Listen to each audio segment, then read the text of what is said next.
Good afternoon to our Mutual of America family. Honored to be here. Thank you, Tara, Tish, and Anita for the privilege of introducing someone that I have a great deal of respect for during this Black History webinar series.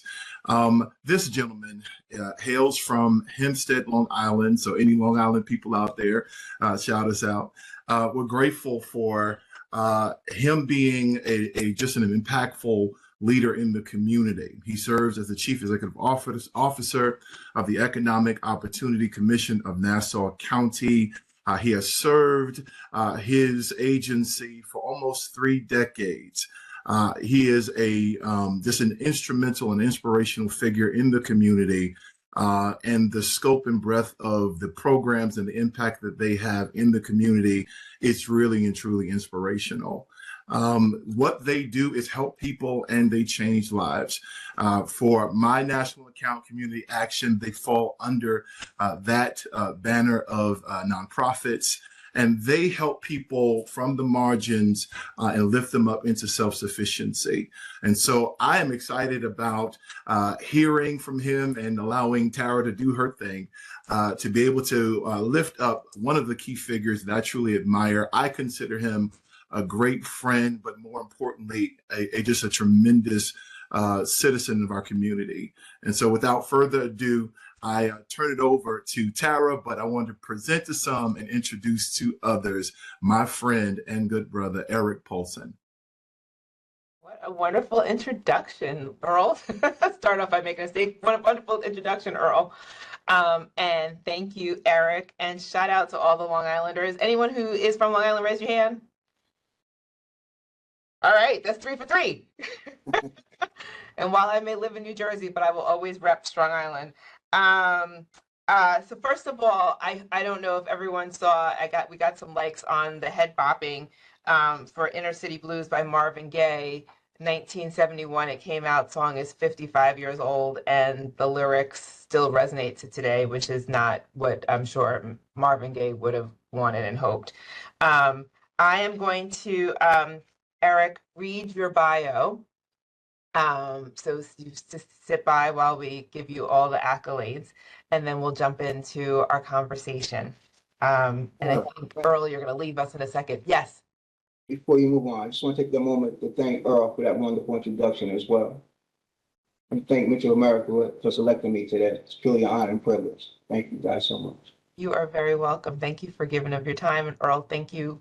Thanks to you, and I'll say to you and all of your colleagues. We, as I think everyone knows now, we have since last year been featuring our clients, and it's a wonderful opportunity to be able to bring what the work of the national sales team and the RVPs and the CRMs and the PARs and our GARs back home to our organization to show really the work that we do and who we service and why we service. And so Earl has been so wonderful with introducing us to people, and so has his colleagues. And I think it really just resonates. It just brings us much more of a connection to our clients.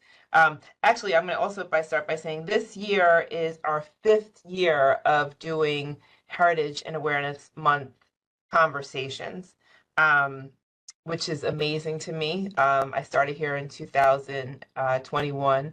We started these in 2022, so we're entering year 5, and I have no doubt that this conversation with you, Eric, will be as inspiring, as impactful, full of knowledge and morsels as all of the other ones that we've had. They have all been tremendously well received by our colleagues. This year, we pick a new theme. We pick a new theme every year. And the theme of this year's Heritage and Awareness Month series is Connected by Purpose, United in Progress, which I think is wonderful and speaks to the song that we picked. So Eric, let me read your bio. Okay. So as Earl mentioned, Eric is the Chief Executive Director of the Economic Opportunity Commission of Nassau County. I hail from Nassau County. He has direct oversight of the EOC agency programs, operations, and fiscal responsibility, including the Head Start Child Development Program. Eric began his tenure at the Economic Opportunity Commission of Nassau County, incorporated 30 years ago, and has steadily progressed through the organization. Beginning as a part-time youth worker, his dedication to community advocacy and service across Nassau was quickly recognized by agency leadership. Eric has worked multiple jobs there. You were outreach worker, you were a CSBG community organizer, a community organizer supervisor, a youth supervisor, and a community action program supervisor for Freeport and Nassau CAP. You then became the director of the Economic Opportunity Commission with action program with oversight of EOC's 5 community action groups located in the communities of Freeport and Roosevelt, Hempstead, Rockville Center, Lakeview, Glen Cove, and Port Washington. You did not cover my little town of South Floral Park, but I still shout out to my town of South Floral Park, which I love. He served as the EOC agency community liaison, strengthening community relationships through advocacy and strategic networking. And you continue to serve on various local and regional communities throughout Nassau County and New York State. Eric, you work very closely with the EOC's board of directors. You oversee agency funding and manage their financial resources, which are approximately $20 million to support high quality programs and services for the community. You're a graduate of the University of Charleston in Charleston, West Virginia, with a bachelor's degree in business administration and an executive institute certification in vision, values, and personal leadership from Hampton University, which is another connection. Hampton was my dream school, but I didn't get any money to go there. So I ended up going to Syracuse because they gave me financial aid. But Hampton was my dream school, Hampton University in Hampton, Virginia. So the name of our theme for our conversation is purpose-driven leadership, connecting communities to opportunities. And again, I thank you again for being with us. So let's just jump right in. Okay? Yes, ma'am. All right. So as I mentioned from your bio, but kind of goes without saying, you've had a remarkable career at the EOC, from starting from a youth worker to becoming the CEO of the Nassau County organization with almost nearly 30 years of experience.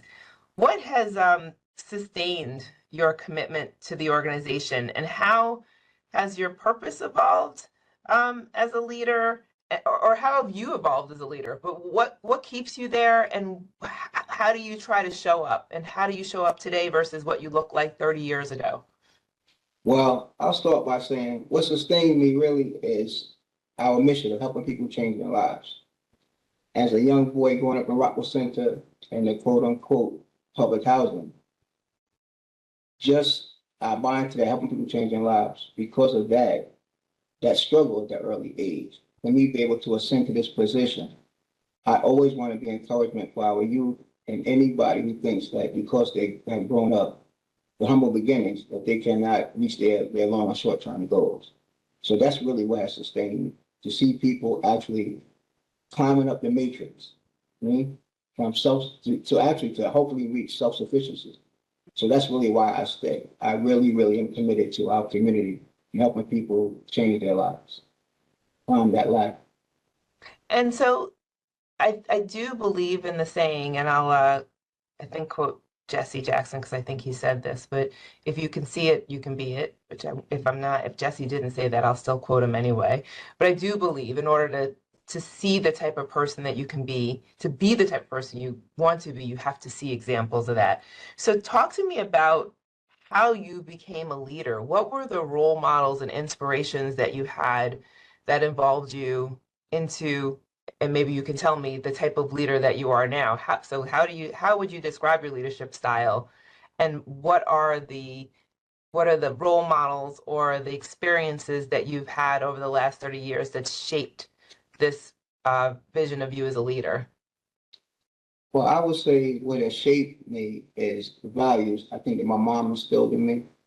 I'll start with my mom being a single parent, teenage mom, her resilience to go to work every day and never complain about anything, and constantly come from being on social services to actually spending 29 years at the Village of Rockville Center, working for the Section 8 section.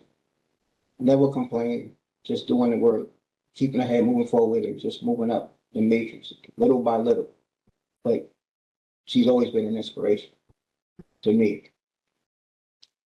So resilience, but I assume little by little is certainly the steady gets the job done. But I also have to imagine that there's some vision of you that dreams bigger dreams, because little by Oh yeah. little is hard. So tell me, what is that like? Well, the vision became actually, like I said, when I arrived at the university. Thank God my predecessor actually saw something in me that I probably didn't even see in myself at the time. So by her giving me tasks and giving me assignments, allowing me to attend various workshops and conferences and start building a skill set and competencies that I needed to move up to the ladder. So luckily, like I said, someone sees something in you. And furthermore, my director at the time also was ready to phase out. So she had given me the heads up, listen, if you want this position, I'll train you, I'll help you. And you always need a mentor or someone there to guide your steps. So that's so important as well over the years. Yeah, and we've talked about that here. We don't have a formal mentorship program here, but we have talked about the importance of being a mentor and finding a mentor. And for managers, as we just came out of our review system, I think our role is not just as managers, but as leaders to not just give people tasks, but to see people beyond what they can see today and test them in ways that are safe. And so you benefited from that, and you can see the output of that. Um, so we'll bring it to today and the work that you're doing. Today's climate, much like in Inner City Blues, the song, there's still many vulnerable communities that are experiencing heightened fear around housing stability, immigration, public safety, and access to essential resources. What are you hearing from the families and the individuals that you serve? And how do you put together a plan with that information to ensure that people are feeling supported, informed, and seen? What's the word on the street, so to speak, from the communities that you work with? Well, the primary issue right now we're seeing in our communities is ICE, the presence of ICE. It has disrupted our community, disrupted the flow, disrupted the way that we conduct businesses. We have clients actually scared to come to our programs right now. I was actually reviewing my APR annual program report with my director of operations last week, and we come to find out that we're down 3,000 clients from what we served last year. And we believe a lot of it has to do with the presence of ICE, the harassment. Whenever there's a deportation in our community, people won't come out. People scared. Actually, when our Head Start program, they aren't even sometimes bringing their children to school the next day. So it takes 2 or 3 days before our attendance drops down in Head Start when these kind of things are happening in our community. And what are the long-term implications of that? Well, we hope there isn't a long-term implication, but with the loss of individuals, it could impact our funding. It could impact our funding. So what we've done Your also. funding, you said, could impact your funding, you said? Correct. Why? Tell us about that. In our game, 98% of our funding is federal, state, or local municipalities. And it's a numbers game. Start serving less people, they want to know why, you know? And that could ultimately impact our funding. But what we've also done, because we're a grassroots organization, what we do is we take it to the streets, should I say, we try to find our clients. We got into the communities. We put information, know your rights information in their doors, in the doors. We conduct community meetings for those who aren't afraid to come out, share with them what their rights are, give them information. We actually have an attorney come that can give them some advice, immigration attorney, or come and speak to them. And also, we try to go to all of our Head Start parent meetings to share information with the parents at the Head Start program as well. Just Head Start is a national program, I believe. Correct. It is. But maybe just because we have people from around the country, some of which may or may not be familiar with the Head Start program, can you just give a little bit of a description of what it is? Well, Head Start is an early childhood program. We serve children 3 to 5 years old. And what we do is they have a full year, it's a full day, usually from 8 to 4. Provide early childhood education, help them help them with their fine motor skills. Also provide breakfast, lunch, and a snack on a daily basis. And they also have access to, if any child has any disabilities or any services, occupational therapy, physical therapy, dental services, we provide all those services to the children while they're in Head Start. It's really trying to get them an early start on education. And so you said you're down 3,000 in Clients for the year. clients. So what's the total number of clients that you typically reach? What's the scope of the people who utilize your services? Last year, our annual report was 14,000. We're going to report 11,000 this year. Wow. Okay.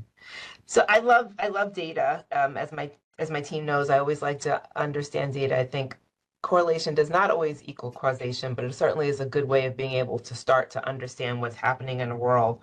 So when you look at the data and the outcomes across the community you serve, and maybe, I don't know if 2025, 26 feels different than the other years, but what have you or had you been seeing about progress? You've been there for 30 years, so maybe let's just take a longer term view. Over the course of the 30 years, what's the data telling you about how you've been able to make progress in your community? And then where do you still find, again, maybe this year, I'm going to call this a blip year, but maybe we shouldn't, but where do you still find that there's unmet needs, or where are you finding that there's gaps? So where have you seen improvement over the course of your years? And where you double click into your numbers, where are you finding that there's still need for assistance, unmet needs in what particular areas? Well, I think, as you know, we have 5 community action programs, so I'll start there. And at any given time, the needs can vary based on the community. So what we do is we actually, when a client comes in, we ask them to complete a survey, and we hold quarterly community meetings to try to bring in individuals to address those issues, or those gaps that are stated, to address those issues. But one of our main issues here is affordability as it comes to renting apartments. Affordability is not a hoax; it's a very serious issue. And we're dealing with in Nassau County, they're building a lot of new complexes, apartment buildings, and a lot of them, quote unquote, are luxury apartments, which automatically excludes some of our clients from even being able to move into those places. And as they're building them, are you finding that you're tearing down the old and building up the new, or is displacement happening as well? Some of the buildings I see, I guess they were just lots. I know in West Hempstead, there used to be a place called Shoppers Village, if I'm dating myself. Listen, I got my nameplate from Shoppers Village. So if you go back over there now, it's going to be a new luxury apartment building. Is it really? Yes. So, and there's a new one. If you go to Roosevelt Field, I worked in 2 stores in Roosevelt Field. Right. And there's one over near Houlihan's. Used to be Houlihan's over that way. I think someone told me that they're starting at about $5,000 to live in that building. So it almost is the neighborhood, the neighborhoods themselves are starting to change. Because if I think about where Shoppers Village was, right off Hempstead Avenue, right off of a main street, that's not an area that you'd imagine there to be a luxury apartment building over there. So it really is kind of starting to change the demographics of the neighborhood as well, I assume. Yes. Yeah. And so certainly affordability. So how do you, just because I'm a New Yorker and I just saw last week, but I also grew up going to Shoppers Village, and I grew up going to the Coliseum in Queens, and I just saw they just tore down the Coliseum in Queens. So Now I used to go there and buy my sneakers. That's So, right. way That's back where I in got the day. my blue leather bomber jacket from. And my Pumas, and my Pumas. Right. It's gone. But so tell me just how, how do you use the information? So we know that the affordability is an issue. There's a affordability crisis that's impacting your clients in terms of, or your constituents, that's in terms of where they're able to live, what their opportunities are. How do you take that information and turn that into a strategy? So walk me through a little bit. So you're realizing that there's a crisis around where people can afford to live. What do you do in terms of for them? And then also, it says that you do work on the state level. So what do you do kind of for them on a micro level? And then how do you think about how you present these issues on a more macro basis? Well, I will say with the state level, we were able we wrote a grant. We're going to receive 6.7 million for 5-year program to do an after-school program in the Hempstead School District. So we're looking forward to that. Actually, we're in year 2 of that. So, but what we do in terms of trying to address some of these issues, the strategies, what we're trying to do with the strategies is we have to do a communities assessment every 3 years and a strategic plan. So those 2 documents help us try to navigate and trying to find out where do we need to pivot. Do we need to change some programs? Because after 30 years, some programs will be phased out. For instance, we used to do a GED program. When I first came here, we'd have 20, 25 people in the room. Now we had to let the program go because we're only getting 2 or 3 people to show up. Really? Why is that?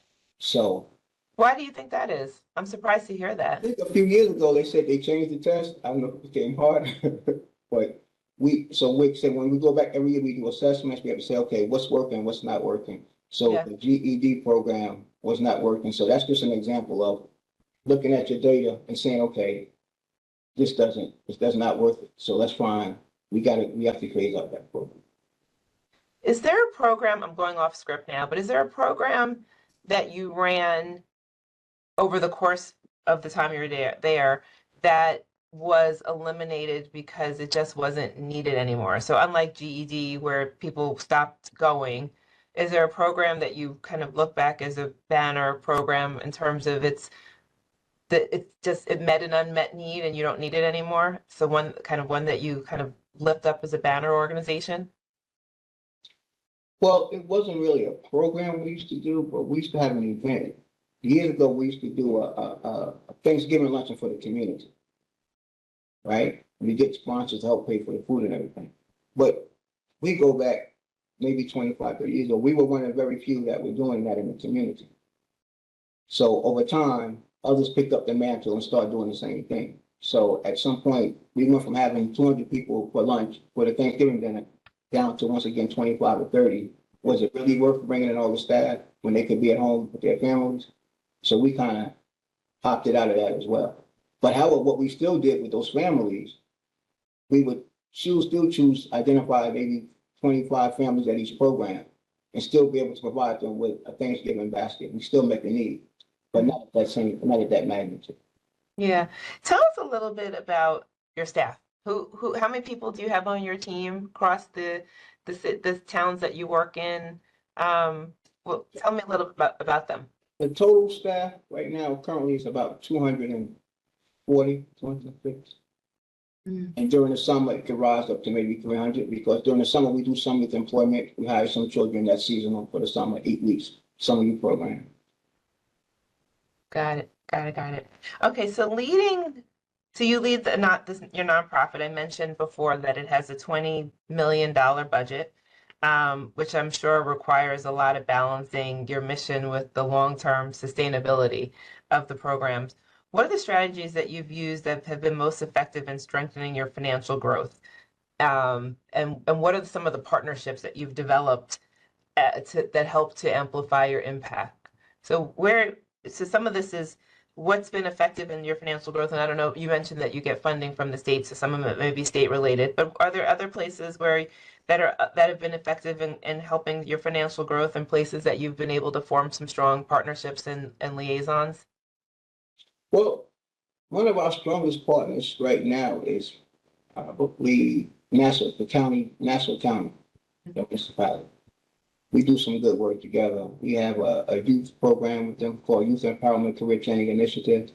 That program helps children between ages of 14 and 21 who are kind of going off script, need some assistance to try to bring them back and help them get them back in, sometime in school, sometimes having issues at home with their parents, or they're just having some teenage issues that teenagers have. So we have a very competent staff that spends countless hours trying to work with them, whether it's taking them, doing some one-on-ones with them, being an advocate for them at the school, trying to get them back into school if they've been suspended or on the verge of being exposed, exposed. And then furthermore, some of the Latino parents, older parents, English is not their first language.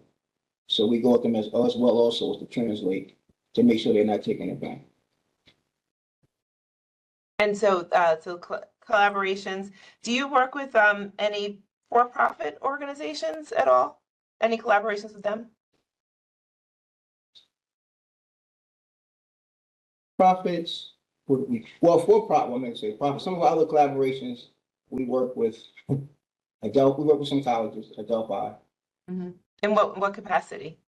We have through the Head Start program, some of them have to do their internships. Some of them want to be social workers. So we do their internships with EOC and work with our Head Start children. Mm-hmm.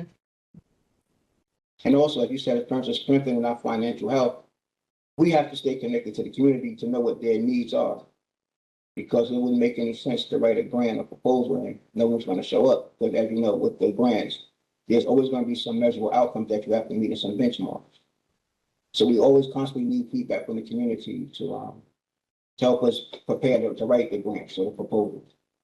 And how do you get that feedback? Does that come, you mentioned going out into the community, but is that through forums? How does that feedback come back to you? It's forums, like I said, community meetings, primarily forums, community meetings, and just, we have conversations, with the intakes when they come in. And also on the website, sometimes they tell us how they really feel.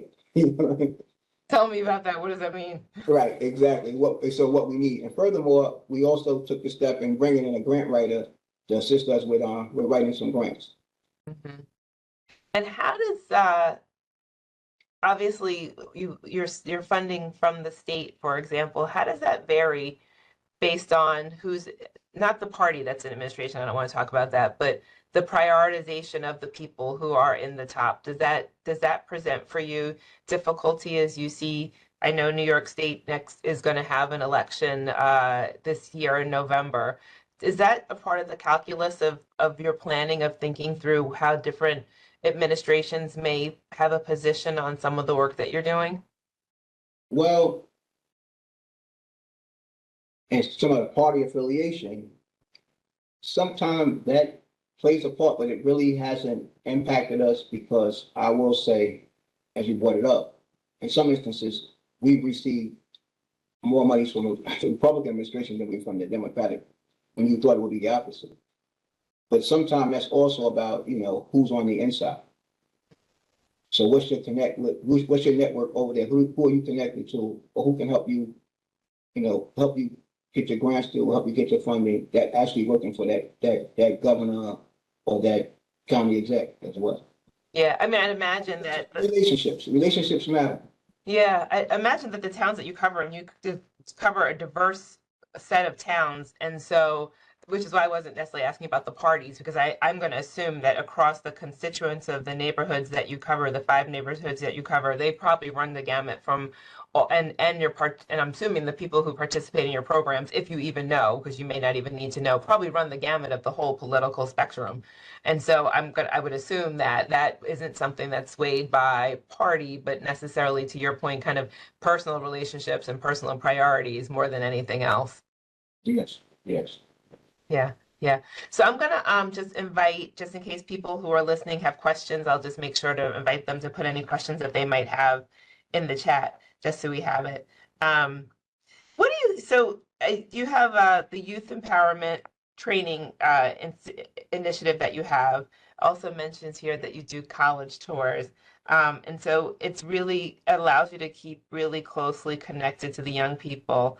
And I think personally, as the mom of two young people, 23 and 20, they are very tied into what's going on. I think this generation um, has a sense of awareness of issues that are beyond their own, which I think sometimes for them leads to anxiety. Um, what are you hearing? Do you hear something different from younger people than you do some of the people, I guess I'll say, of our generation? And is there any kind of advice that you can give us around helping our young people to feel more empowered versus being overwhelmed? Yeah, well, I think, and if I just make take a moment to just share, we do the college tour.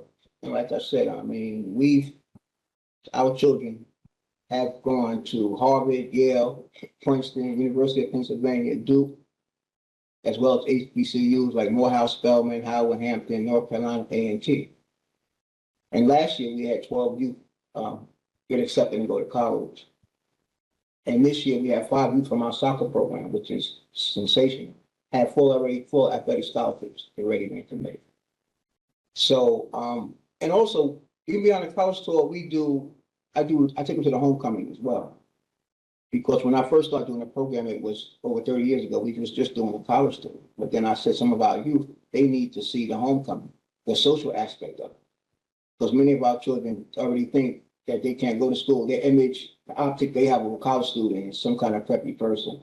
So when they get on campus and they see brothers or sisters stepping, seeing people there and just with braids or tattoos or durag, to me, it's a sense of comfort to them. If that Yeah, makes again, if you see it, you believe that you can be it. then it becomes a sense of maybe I can belong there. Maybe I can take it. So that's why we do both tours. We do a homecoming, and then we also do the college tour.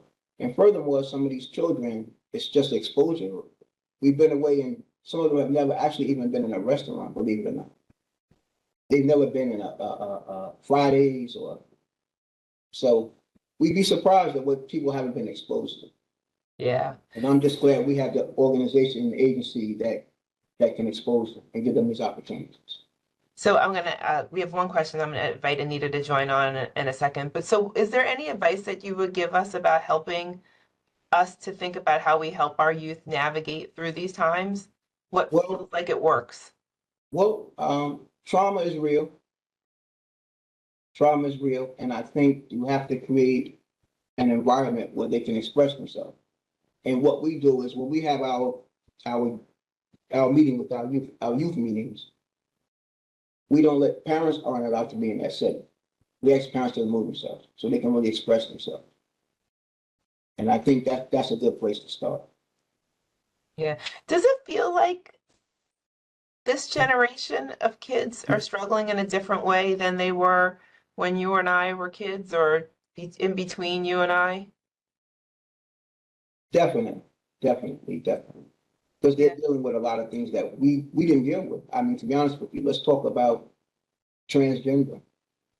Let's talk about not even being afraid to come out if you have a different sexual preference. So they deal with a lot. I'm saying these are things that we know that we deal with. Yeah. We had a young man used to come to the program every day after school because he hated going home because his family gave him such a hard time for being gay. Every day he stayed till we have to close up. And they find a safe space with you there. Exactly. So I think those are things that we really didn't deal with when we were young, when we knew a few people, but it's just they deal with it.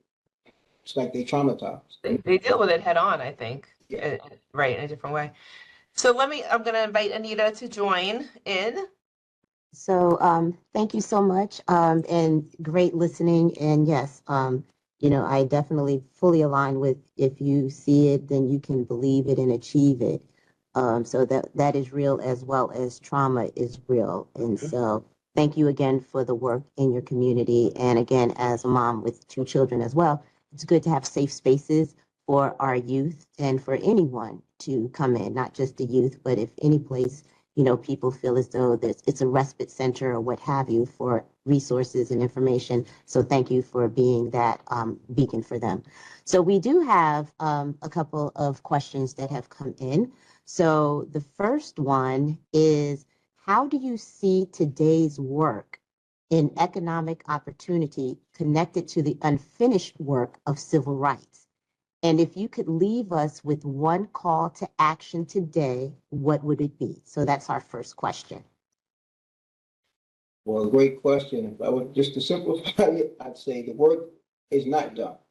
And I think with us living in a capitalist society, our work we'll always have to do some work if we care about the underprivileged and the underserved. That's the reality of it. So the eradicate, even though our business is to try to eradicate poverty,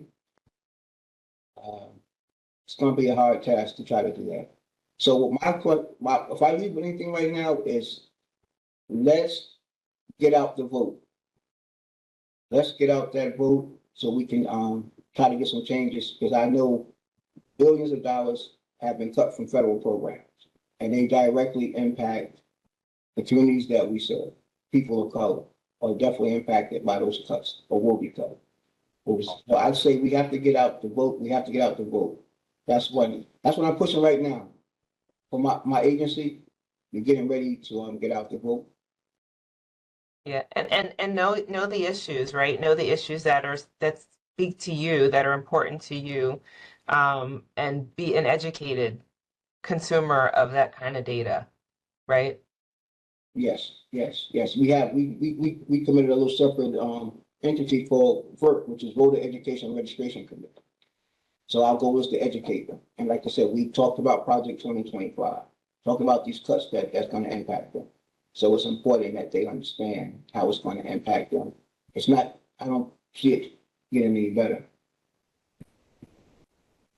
So, okay, so the call to action is But as Jesse said, keep hope alive. keep hope alive. Keep hope. That's definitely a Jesse quote, right? So that's the call to action is to vote, to vote, know your issues and be educated about whatever the things are that matter to you, and vote. Yeah. The next is not so much a question as it is more just a statement, and a statement of thank you. Thank you for making community service your life's mission. So many gains, so many opportunities that they may have not been able to obtain it if not for your work. So again, thank you for your service, so to speak. We do have another question. What from your experience allows you to connect with the people you serve? Why do they trust you and your agency when it's hard to trust in the midst, of challenges? Well, I'd say because I show up every day.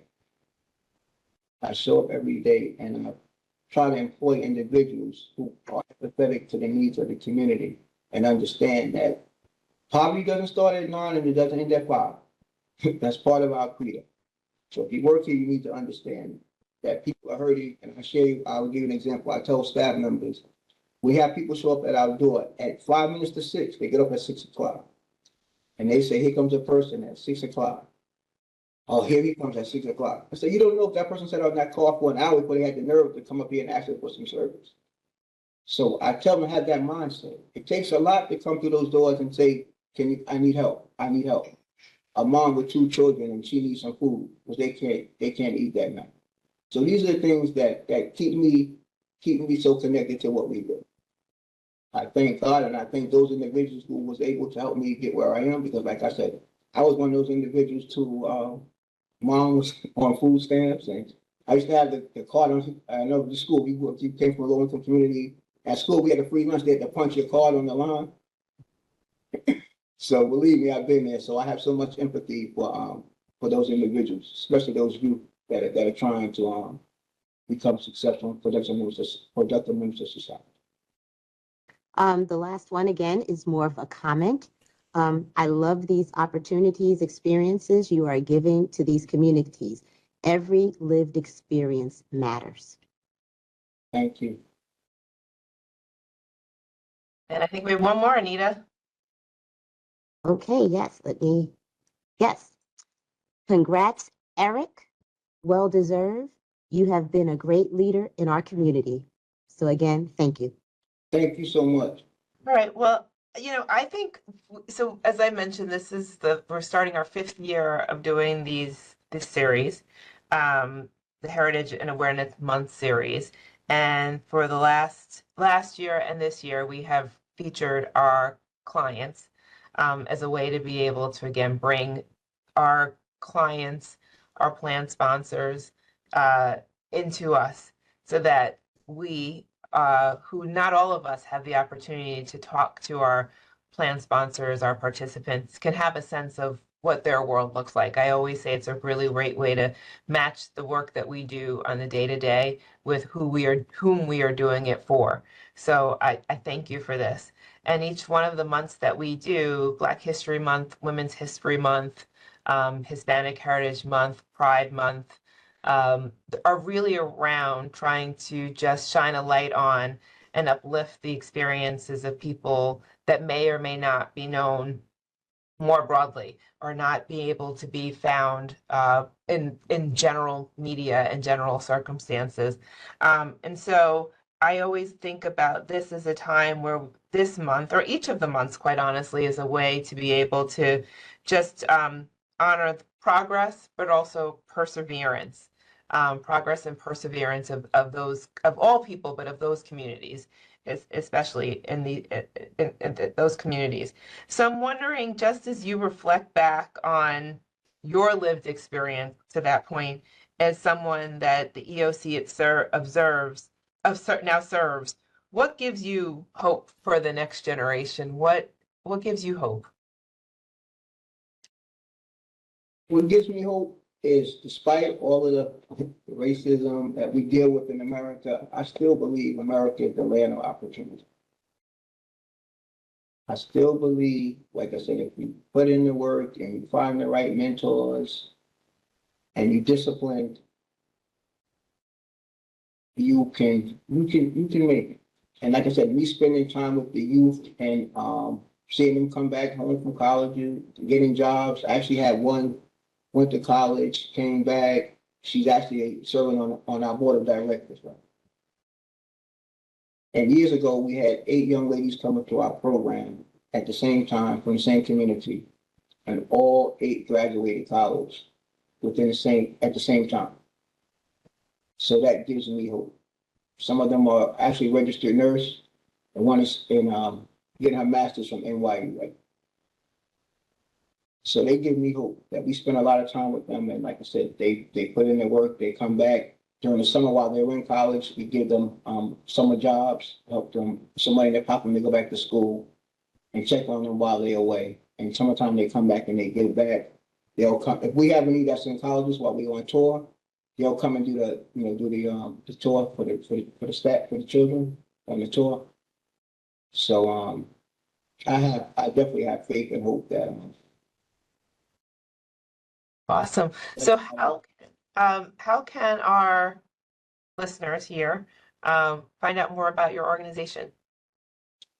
Go to our website, Which is www.eoc-nassau.org. Got it. And like I said, we have those 5 community action programs that you mentioned earlier. However, we get funded to serve the entire county of Nassau. We are the designated anti-poverty agency of Nassau County. So we were born out of the Economic Opportunity Act of 1964, which gave birth to community action. So believe it or not, the EOC started in 1969 with a $75,000 grant from the Health Welfare Council of Long Island. And as you can see, we're hovering around $20 million almost every year. Mm-hmm. It's tremendous growth. Yes. Okay. Well, I love what gives you hope. So you already answered that, but any parting words before we bid you adieu?